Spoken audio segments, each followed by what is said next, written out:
somebody watching this who maybe likes to dabble a bit in stocks and shares and so on, maybe a bit of property, whatever it may be, what is the best way to be successful with money, to beat the system which is so skewed against the ordinary guy?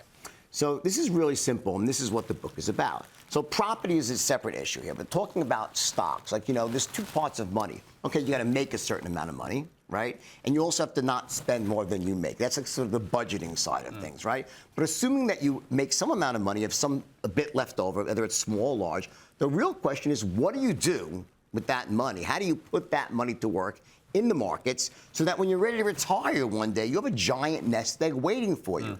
And the irony is that all the things that you might think you should do are what you shouldn't be doing. Like, for example, trying to find a young winning stock and then, buy it and sell it and make a big profit, or time the market, or, which sector should I be in? All that stuff is just work. Human beings by nature are terrible stock pickers. We sell when we should buy, we buy when we should sell. The simple way is you want to buy the entire market. Is it index? The S&P 500, and you want to buy it and hold it, and you could start with a little bit of money or a lot of it. It could be $10,000, it could be $1 million, right? But the key is you want to make little contributions every month, every quarter, right? And let time do the heavy lifting. But what about the Warren Buffett way? That's his way. Well, his way, he actually believes, he studies individual companies very, very carefully. Right. And then he invests for the long term in companies that he believes are very well run and have a regular cash flow. So people, American Express, Coca-Cola, all that kind of stuff. And he's one of the wealthiest investors in history. Is that really what you're talking about? Where you choose? Yes. I mean, he has a portfolio of stocks, but he's in there for the very long term. That's exactly what I'm talking about. If you ask Warren Buffett, he says this exact thing. I did ask him, and that's what he said. He said buy the S&P 500, buy all the best companies, and hold them for the long term. How many should you have? All of them. There's 500. That's right, all 500. You buy it in one trade. It's the most economical, tax-efficient way. The whole shebang. Buy all of them. Why? But that's not what Warren does.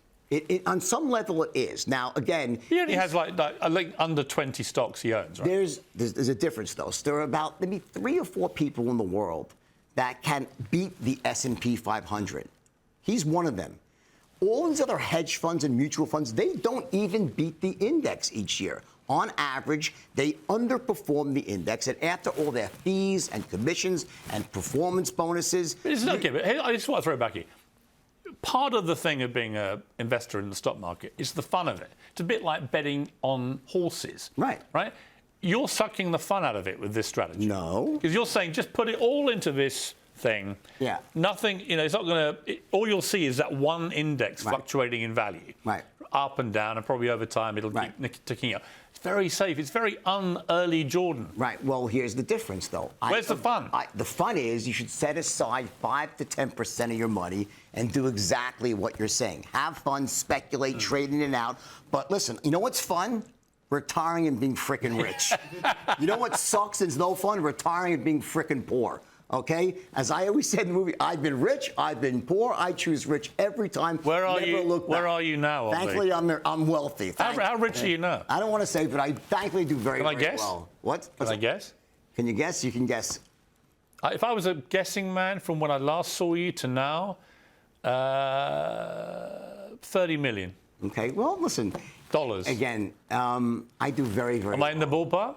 I don't want to say. Okay? Up or down? I don't want to say. More or less? I don't want to say. Come on. No, I don't want to. Give me a bone. I really don't want to say. I do very, very well. Why are you so reticent? This is a guy that used to boast about this stuff. That's because I think that as an older and wiser person right now, I don't think it's important how much I'm worth. Okay, what's important is that I do really, really well at everything I want. People are going to read your book, The Wolf of Investing, right? I thoroughly enjoyed it.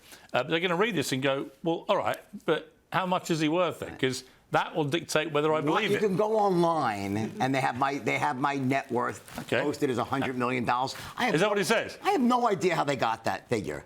No idea at all. But that's what it says. Why it says it, I have no idea. So that's 3 times what I guessed. But I have no idea. I'm not saying it's right or wrong, but that's what the online says, and I have no idea. Why are you instructing me to go and check that online? Because you're pressing me. I'm just kidding. That's my way out, by the way.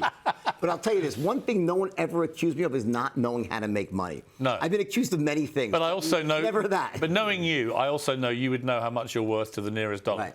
No, actually, believe it or not, I'm not like that. That's more like my dad. I was never a counter of money. I was just an earner of money. My philosophy, which I don't suggest for most people, is, just make so much money that you don't have to worry about spending money. Right. That has always been my philosophy.